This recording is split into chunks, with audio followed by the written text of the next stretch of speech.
اعوذ باللہ من الشیطان الرجیم بسم اللہ الرحمن الرحیم الف لام میم غلبت الروم فی ادنى الارض وهم من بعد غلبهم سيغلبون فی بضع سنین للہ الامر من قبل ومن بعد ویومئذ یفرح المؤمنون بنصر اللہ ینصر من یشاء وهو العزیز الرحیم وعد اللہ لا یخلف اللہ وعدہ ولکن اکثر الناس لا یعلمون صدق اللہ العظیم۔ پناہ لیتا ہوں اللہ کی شیطان مردود کی دراندازی اور شرارت سے، اللہ کے نام سے جو بے انتہا مہربان اور نہایت رحم فرمانے والا ہے۔ محترم حضرات، مطالعہ قرآن کا دوسرا سیشن شروع ہو گیا، اور ابھی تک جو باتیں ہمارے سامنے آئی ہیں وہ کل کی کل پس منظر ہی کہی جا سکتی ہیں، اور پس منظر کے طور پر بھی اس میں ایسی محکم اور زبردست باتیں تھیں کہ اگر اسے ہم لوگ اپنی نگاہ میں رکھیں تو ہمارے لیے اس زمانے میں رہنمائی کے بڑے راستے کھلتے ہیں۔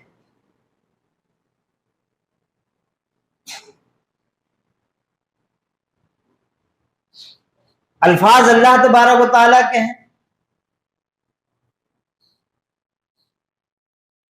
وہ کائنات کی ابتدا اور انتہا دونوں کو جانتا، بنانے والا وہی ہے۔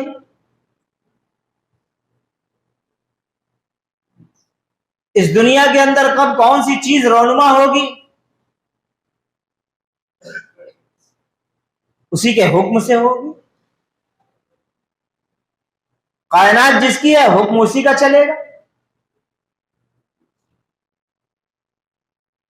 اب اگر اس کائنات میں کچھ چیزیں ہمیں ایسی بھی نظر آتی ہیں جہاں باطل کا غلغلہ ہے،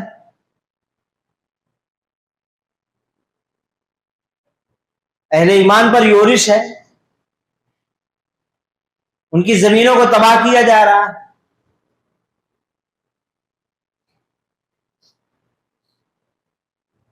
سوچنا پڑتا ہے نا، اور اپنے آپ یہ سوچ بننے لگتی ہے ایسا کیوں ہے، کس لیے ہے، کیا پیغام ہے اس کے اندر، کوئی نصیحت ہے بھی کہ نہیں ہے۔ اب اگر ہم ایسا نہ سوچیں اور واقعات برائے واقعات کو لے لیں، جو واقعات بتائے جائیں اس کو جغرافیائی انداز میں سمجھ لیں کہ یہ زمین تھی، یہاں سے یہاں تک ہرقل گیا، یہاں سے یہاں تک خسرو گئے، یہاں سے یہاں تک مسلمانوں کے اوپر یہ ہو رہا تھا، اور یہاں سے یہاں مسلمان غالب ہو گئے۔ جغرافیائی طور سے، واقعاتی طور سے تو کوئی حقیقت نہیں ہے اس کا، جبکہ اس واقعے کے اندر ہمارے لیے زبردست نصیحت اور بھاری نصیحت، بڑی نصیحت۔ پہلی چیز تو ہمیں یہ سمجھ لینا چاہیے، پس منظر میں جو بات آئی ہے اب اس کو ذہن میں رکھو آپ۔ پس منظر میں جو بات آئی کیا تھی؟ پہلی بات،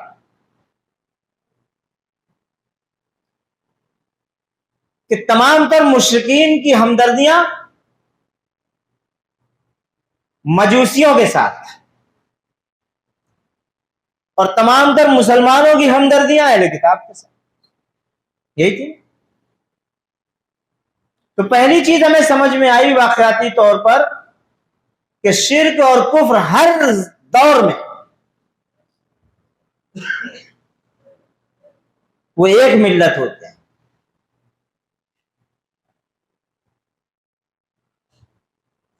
وہ ایک ہی انداز میں سوچتے ہیں. عقیدہ توحید کے خلاف دنیا میں جہاں کہیں بھی حملہ ہوگا، اور حملہ کرنے والے جو لوگ بھی ہوں گے، دنیا کے تمام مشرکین ان کے ہمدرد ہوتے ہیں. ایسا ہوتا ہے کہ نہیں؟ افریقہ کے اندر اگر حضور پاک صلی اللہ علیہ وسلم کے سامنے گستاخی ہوتی ہے، قرآن کا مذاق بنایا جاتا ہے، تو دنیا میں جہاں کہیں بھی مشرکین ہوتے ہیں ان کو خوشی ہوتی ہے، وہ خوش ہوتے ہیں اس سے. اور وہ اعتقادی طور پر باہم آپس میں بڑے ربط میں رہتے ہیں.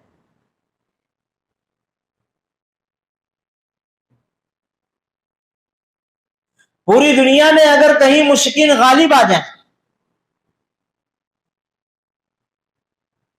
تو پوری دنیا کے اندر مشرکین خوشی مناتے ہیں. ایسا ہوتا ہے کہ نہیں؟ یہی چیز تو مسلمانوں کے اندر اللہ تبارک و تعالیٰ پیدا کرنا چاہتا ہے اور ہونا چاہیے.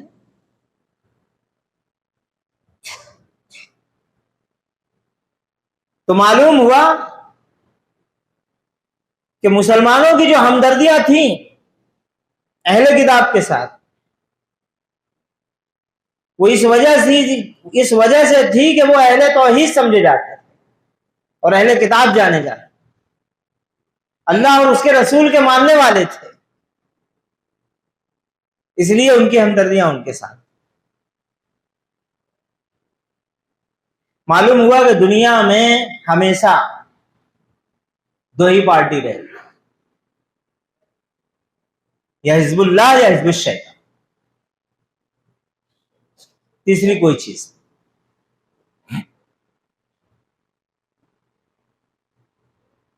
یہ وہ کھلی حقیقت ہے جس سے اکثر لوگ غافل ہیں. اکثر لوگ کیا کہیں، امت کا نام لینا چاہیے، غافل ہے. چھوٹے چھوٹے مسائل میں ہمیں الجھا دیتے ہیں. ہمیں یہ چھوٹی چھوٹی بات کرنے میں بڑا خوف تو ہوتا ہے کہ اب ہم ایسی چھوٹی مثالیں دیں، لیکن لانا پڑتی ہے نا. ہمارے یہاں اتنے سمجھدار لوگ نہیں ہیں کہ ایسی بات بھی سمجھ سکیں.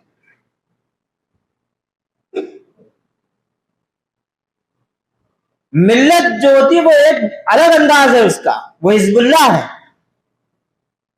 امت ہے. اور اس کے اندر اگر کوئی غلط نظریات یا غلط چیز لا کر ڈالے، اور یا وہ صحیح بھی ہو اور ملت کے اندر تفرقہ ڈالے، تو وہ حزب اللہ سے کٹ جائے، امت سے کٹ جائے. آپ اپنے یہاں پر نگاہ ڈالو گے تو آپ کو لگ جائے کہ اس امت کے اندر کیسے کیسے لوگ ہیں جو چھوٹی چھوٹی باتوں میں بڑے بڑے تفرقے کھڑے کرتے ہیں، جس سے امت بٹ جاتی ہے، الگ الگ دکھائی دیتی. حضور نے اس سے منع فرمایا تھا، لیکن علمیہ کہ آج ہمارے اندر یہ چیز بدرجہ اتم موجود ہے. اشارہ کر دیں آپ کو،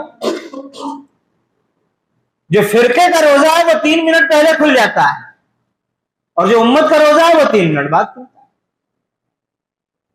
لیکن وہ فرقہ بزد رہے گا کہ نہیں، ہم تو 3 منٹ پہلے ہی کھولیں گے چاہے امت بھی کھل جائے.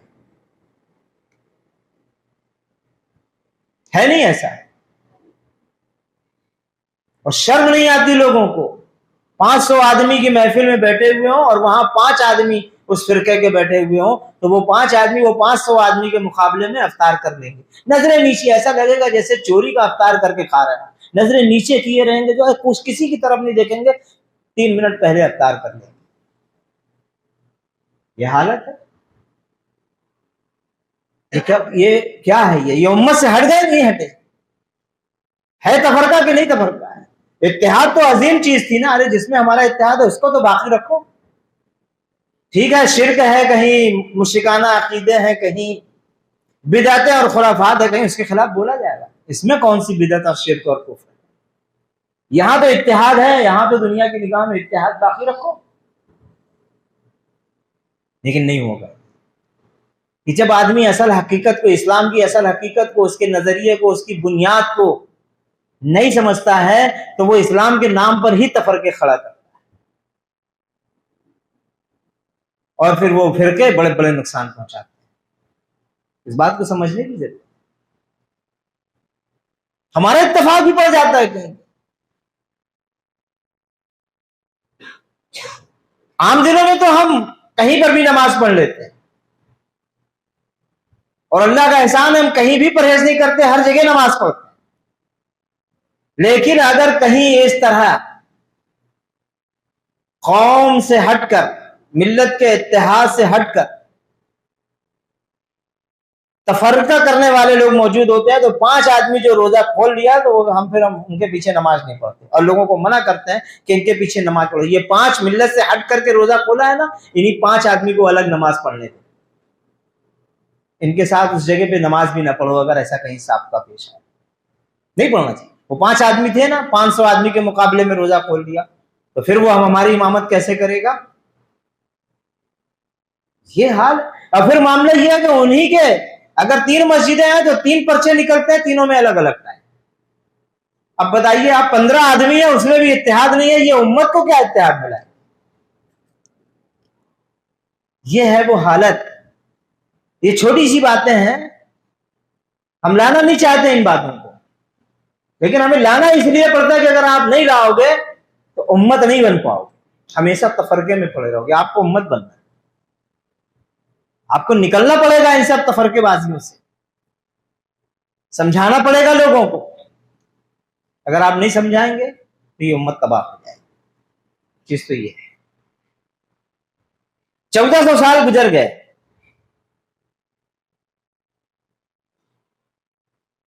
پورے دنیا کے مسلمان اس کسمکس کی اصل حقیقت کو نہیں سمجھ سکتے. اب اس 1400 سال کی پیریڈ میں امت کا جو حصہ اس مسئلے کو سمجھ لیا تھا وہ کبھی رکا بھی نہیں,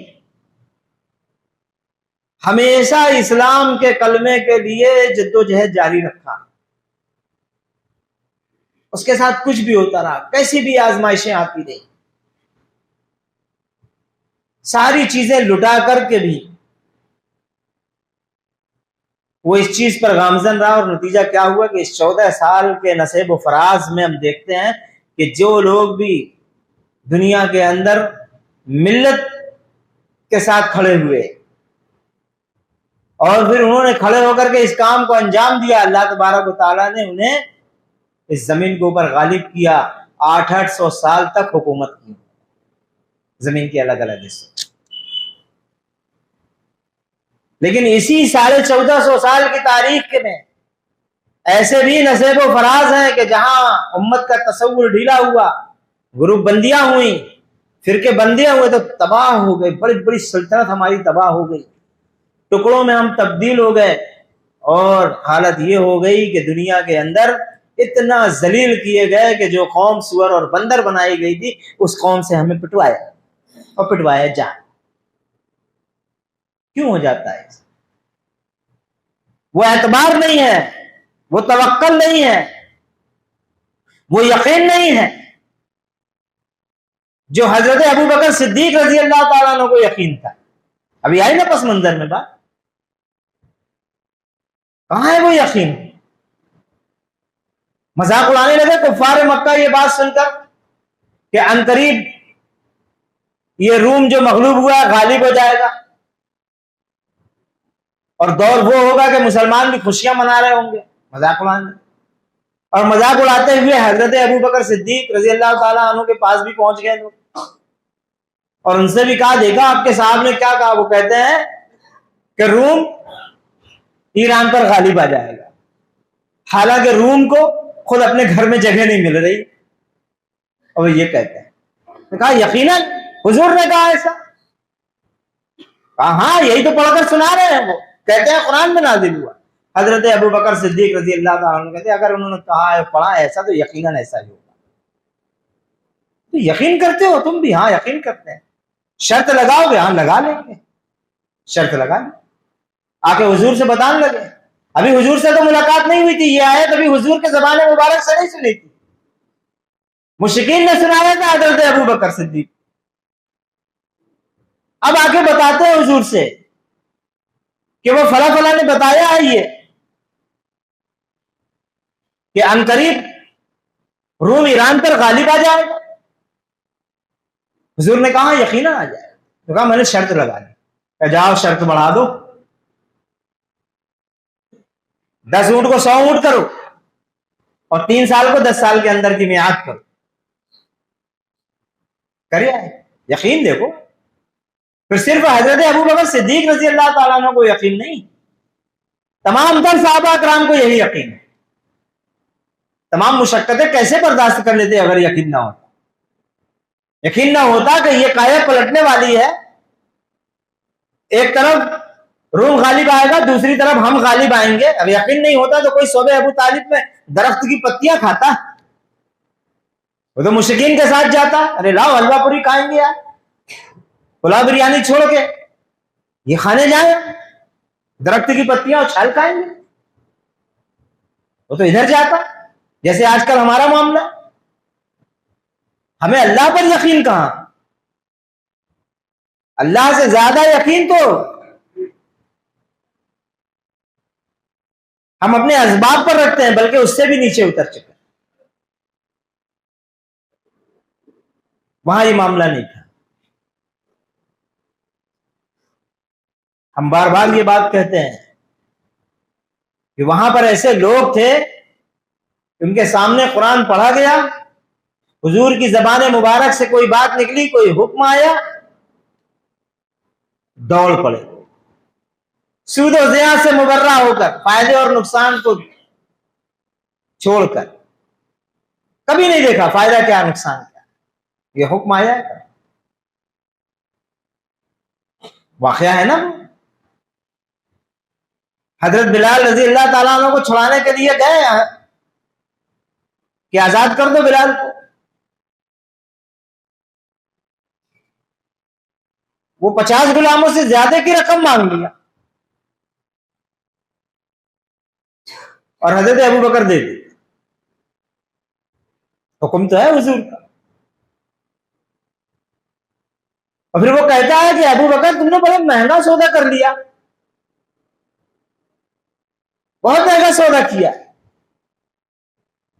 اب حضرت ابو بکر صدیق رضی اللہ تعالیٰ عنہ کہتے ہیں کہ اگر پوری ملکیت جو میری عرب کے اندر موجود ہے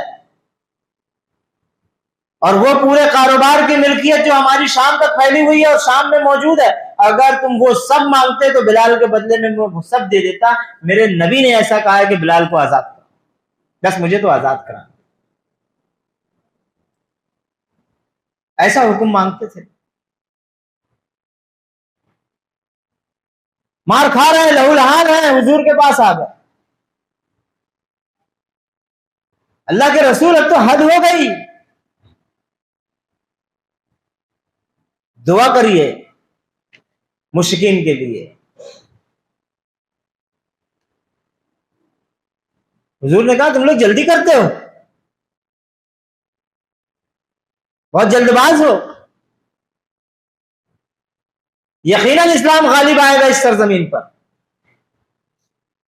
کس حالت میں کہہ رہے ہیں؟ یہ بھی پیشن گوئی ہے, یہ اللہ تبارک و تعالیٰ کی پیشن گوئی ہے. اب یہ حضور کی زبان مبارک سے پیشن گوئی ہو رہی ہے.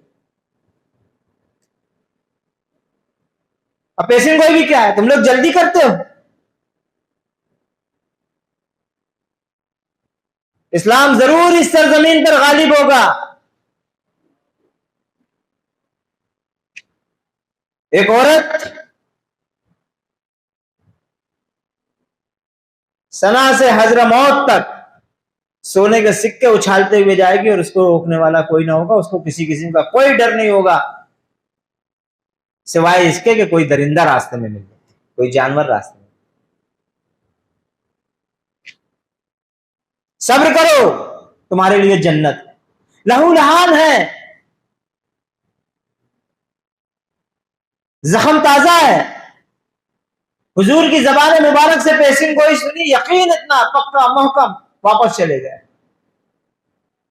اب زخموں کی کوئی پرواہ نہیں رہی, خون بہتے ہوئے رکھتے ہوئے زخم کی کوئی پرواہ نہیں, یقین ہے. اور پھر کیا لوگوں نے نہیں دیکھا کہ اسلام غالب ہوا؟ اور کس حالت میں کہا جا رہا, مار کھا رہا ہے. حضور کی زبان سے اتنا کہہ دینا کافی ہے کہ تمہاری جنت, بس ہو گیا. انگاروں میں لٹائے گئے صحابہ اکرام, پتھروں پر گھسیٹا گیا. یقین نہ ہوتا تو کوئی انگاروں پہ لیٹے گا. یہ یقین کہاں ہے ہمارا؟ اس یقین کی بات ہو رہی ہے. حضور پاک صلی اللہ علیہ وسلم ہجرت جب کر رہے ہیں بچ بچا کے کر رہے ہیں. 3 روز تک غار سور میں خاموشی سے چھپ کر رہے ہیں. جب مشرکین مکہ تھک ہار گئے اور آپ کو ڈھونڈنا بند کر دیا, تو مدینے کا راستہ جو پورب کی طرف جا رہا ادھر سے نہیں جا رہا, جو پچھم کی طرف سے دور سے کٹ کر جاتا ادھر سے جا رہا ہے, تاکہ کسی کو شک بھی نہ ہو کہ اس طرف سے مسافر گیا ہوگا مدینہ. لیکن ایک سراقہ نام کا آدمی دیکھ لیا حضور کو, اور جب مکے آیا تو چرچا ہو رہی تھی یہاں پر کہ محمد صلی اللہ علیہ وسلم کو جو شخص گرفتار کر لے گا, پکڑ لے گا, اس کے لیے سرخ اونٹ انعام میں رکھے گئے ہیں. تو اس نے کسی کو نہیں بتایا. اسے معلوم تھا کہ وہ تو اس طرف گیا, میں دیکھ کے آیا ہوں, تیز رفتار جاؤں گا پکڑ لوں گا. دوڑا دیا گھوڑا اس نے, حضور کے قریب پہنچ گیا. جیسے ہی قریب پہنچنے لگا اللہ تبارک و تعالیٰ کا معجزہ رونما ہو گیا. 3 دفعہ اس کا گھوڑا زمین کے اندر دھس گیا, اس کا پاؤں, اور 3 دفعہ وہ گرا. اب سراقہ سمجھ گیا کہ یہ کوئی غیبی قوت ہے جو یہ کام انجام دے رہی ہے, کہ چلتے چلتے ہمارے گھوڑے کا پاؤں زمین کے اندر کیسے چلا جائے. آواز دی, اے محمد بن عبداللہ رکیے, ٹھہریے, مجھے یقین ہے کہ اللہ تبارک و تعالیٰ تمہیں واپس لائے گا. کون کہہ رہا ہے؟ یہ ایمان والا نہیں ہے, وہ مشرک ہے. اس بات کا یقین ہے کہ اللہ تعالیٰ تمہیں واپس لائے گا, آپ پلٹ کر آئیں گے. یہ جہاں سے چھپ چھپا کر بچ بچا کر نکل رہے ہیں, یہاں پہ اللہ تعالیٰ آپ کو دوبارہ لائے گا. میرے لیے امان لکھ دیجیے کہ اس وقت جب آپ آئیں گے تو ہمیں اور ہمارے خاندان کو محفوظ رکھیں گے, کسی کے اوپر تلوار اٹھائیں گے, مجھے امان لکھ دیجیے. حضور نے کہا ٹھہرو, ابو بکر اس کو امان لکھ کے دے. امان لکھ کر دے دی. اب جب اس کو ہاتھ میں امان آ گئی, خوش ہوا, تو حضور اس سے ایک پیشن گوئی کر, سراقہ سے پیشن گوئی کی. کہا سراقہ میں تمہارے ہاتھ میں قیصر کے کنگن دیکھ رہا ہوں. ہجرت ہو رہی ہے, بچ بچا کے جا رہے ہیں, دشمن پیچھے پڑا ہے, یہ کہہ رہے ہیں کہ تمہارے ہاتھ میں کسرا کے کنگن, یعنی مسلمانوں کی سلطنت کسرا تک پہنچے گی, وہاں غالب ہوگی, اور اس کا کنگن تمہارے ہاتھوں میں ہوگا. اب سراقہ کو کیا معلوم, مکہ گیا, ایک مدت کے بعد ایمان لایا, حضور کی وفات ہو گئی. خالد بن ولید کے ہاتھوں جب قیصر مارا گیا, اس لشکر میں یہ سراقہ بھی تھا. جذبات میں اس کے تخت پر چڑھ گیا, اس کے ہاتھ سے کنگن نکال کر اپنے ہاتھ میں ڈال دیا, سونے کے کنگن, دہلانے لگا. اب ایک شخص نے یاد دلایا, سراقہ سونا پہننا مسلمانوں کے لیے حرام ہے, تو مسکرا کر اتار دیا. بتاؤ, مجھے خیال ہی نہیں تھا, حالانکہ اسے بھی معلوم تھا کہ سونا پہننا مسلمانوں کے لیے حرام تھا, لیکن وہ پیشن گوئی جو حضور نے کی تھی وہ تو پورا ہونا تھی. اور کس حالت میں، کب کی ہے یہ پیشین گوئی؟ ہمارا یقین کیسا ہے؟ ہمارے لیے بھی تو، اس زمانے کے لیے بھی تو پیشین گوئی ہے کہ نہیں ہے؟ ہمارے لیے بھی تجدید احیاء دین کی پیشین گوئیاں ہیں۔ حضور نے فرمائی یہ بات کہ تمہارے دین کی ابتدا نبوت اور رحمت سے ہوئی ہے، یعنی اسلام کی ابتدا نبوت اور رحمت سے ہوئی ہے، اور وہ تمہارے درمیان رہے گی جب تک اللہ چاہے گا۔ پھر اللہ تعالی نبوت اور رحمت کو اٹھا لے گا، پھر میرے طریقے پر خلافہ من حاج النبوہ آئے گی، یعنی میرے ہی طریقے پر حکومت کرنے والے لوگ اس زمین کے اوپر غالب آئیں گے، یعنی خلافت قائم ہوگی۔ پھر اللہ تبارک و تعالیٰ جب تک اسے چاہے گا وہ باقی رہے گی، پھر اسے اٹھا لے، پھر بادشاہیت آئے گی، پھر جب تک اللہ چاہے گا وہ باقی رہے گی، پھر اسے بھی اٹھا لے، پھر جبر کی حکومت آئے گی، کاٹ کھانے والی حکومت ہے، جبریہ ہر چیز منوائی جائے گی۔ ایسا تو نہیں کہ وہ واقعہ ابھی چل رہا ہو، حالات ویسے ہی ہو، ہمیں تو محسوس ہوتا ہے کہ حالات ویسے ہی ہیں، جبر کی حکومت ہے، جبریہ ہر بات منوائی جا رہی پوری دنیا کے اندر، اور تمام تر مظلوم قومیں اس جبر کی حکومت میں ان کی ہر بات مانتے ہوئے زندہ۔ حضور نے کہا جبر کی حکومت آئے گی، پھر اللہ تعالیٰ جب تک چاہے گا اسے باقی رکھے گا، پھر اٹھا لے۔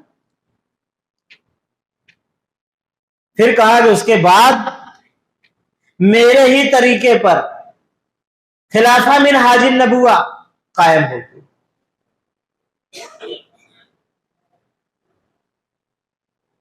یعنی سنت کے مطابق حکومت کرنے والے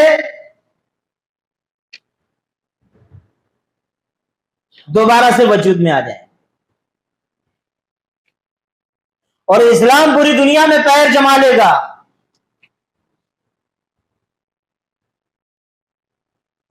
اس کی حکومت سے ایسا عدل قائم ہوگا جس کو میری خلافت سے پہلے زمین و آسمان نے نہیں دیکھا تھا، یعنی جیسا حضور کے زمانے میں امن قائم ہوا ویسا امن ادھر قائم پوری دنیا کے لیے۔ کہیں حضور یقین ہے ہمیں؟ اب یقین ہے تو کیا بیٹھے بیٹھے ہو جائے؟ بیٹھے بیٹھے ہو گئی تھی کیا حضور کی تمام تر پیشن گوئیاں پوری؟ تو کہے تھے نا حضور کے تمہارے ہاتھ میں کیسر کے کنگن ہوں گے، تو ایسا تو نہیں تھا کہ کیسر لا کے شراکا کو دیا لو یہ کنگن پہن لو، ایسا ہوا تھا؟ ابھی ہم بتائیں کیسا ہوا تھا۔ تو اب بیٹھے بیٹھے نہیں ہو سکتا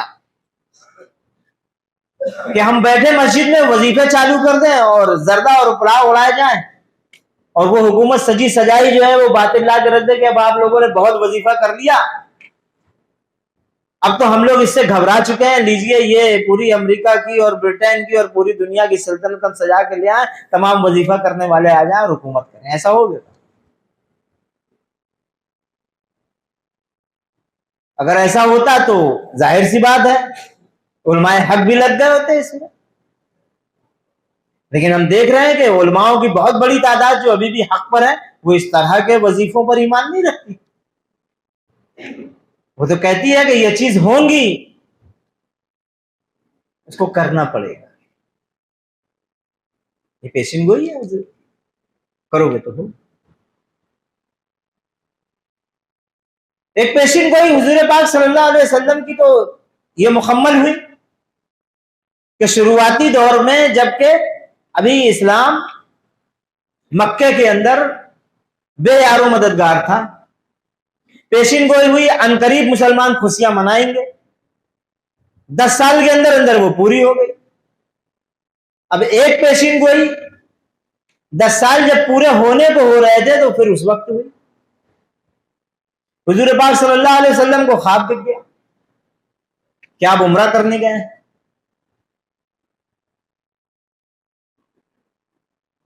رسولوں کا خواب حقیقت ہوتا ہے، وہی ہوتی ہے. حضور نے عمرے کی تیاری کر دی. اب عمرہ کرنے کہاں آنا پڑے؟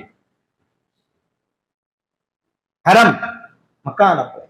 حرم کے لوگ آپ کے پکے دشمن، کٹر دشمن، مسلمانوں کے جانی دشمن.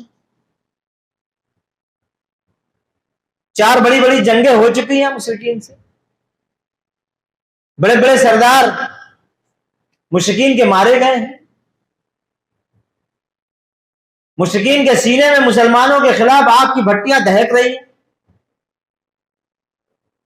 اور مسلمان ابھی مدینے سے سفر کر کے مکہ آئے گا، اتنا لمبا سفر. بیچ میں جتنے قبائل ہیں وہ سب دشمن، کوئی مسلمانوں کا حامی نہیں. ہر وقت خطرہ ہے، جس راستے سے جائیں وہ چک لیے جائیں. ایسی حالت میں فیصلہ ہو گیا عمرہ کے لیے نکلے. اب جب عمرہ کے لیے نکلیں گے تو ظاہر سی بات ہے کوئی اسلحہ ساتھ میں نہیں ہوگا.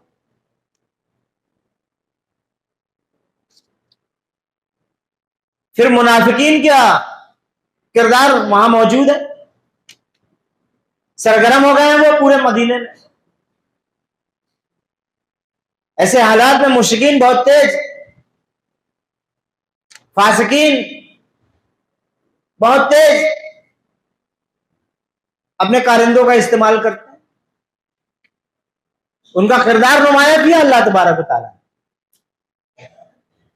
مدینے کے اندر یہ منافقین سرگرم ہو گئے. اندازہ لگایا اچھا پکے لوگ کون کون ہیں. حضرت ابو بکر سے تو نہیں کہی جا سکتی کوئی بات، حضرت عمر سے بھی نہیں کہی جا سکتی، حضرت علی سے بھی نہیں کہی جا سکتی، حضرت ابو عبیدہ سے بھی نہیں کہی جا سکتی. اچھا یہ لوگ نئے نئے مسلمان ہیں، ان کا مطالعہ کمزور ہے، ابھی یہ حضور کی سیرت کو اور قرآن پاک کو گہرائی سے نہیں سمجھتے. ان کے پاس چلو. وہاں پہنچ گئے منافق. ارے غضب ہو گیا. آپ کو معلوم ہوا کیا ہو گیا؟ عمرے پر جا رہے ہیں جہاں کے سارے لوگ آپ کے جانی دشمن، اور اتنا لمبا سفر، اور راستے میں تمام تر قبائل آپ کے دشمن، کہاں اچک لیے جاؤ خبر نہیں. یہ تو دیوانگی کا فیصلہ ہے، خودکشی کرنے نکل رہے ہیں. یہ کہا جائے. اب بہت سارے لوگ کنفیوز ہو گئے. ہاں صحیح بات. بہت سارے لوگوں نے جواب دے دیا حضور کی زبان مبارک سے نکلا ہے، وہ لوگ ہم تو جائیں گے کچھ بھی ہو جائے. اب انہوں نے کہا کہ دال نکل رہی ہے اہل ایمان پر، مردوں پر، کیا کریں؟ عورتوں کے پاس، ماؤں کے پاس چلو، بہنوں کے پاس چلو، کمزور پڑی ان کی بیویوں کے پاس چلو. وہاں پہنچنے لگے دھیرے دھیرے. آپ کو معلوم ہوا بہن جی؟ ارے آپ کا بھائی ان کے ساتھ عمرے پر نکلنے والا ہے. اتنا لمبا سفر تنہا، مشرکین دشمن ذبح کر دیے جائیں گے سب. روکو اپنے بھائی کو. ماؤں سے کہا روکو اپنے بچوں کو، بیویوں سے کہا روکو اپنے شوہروں کو.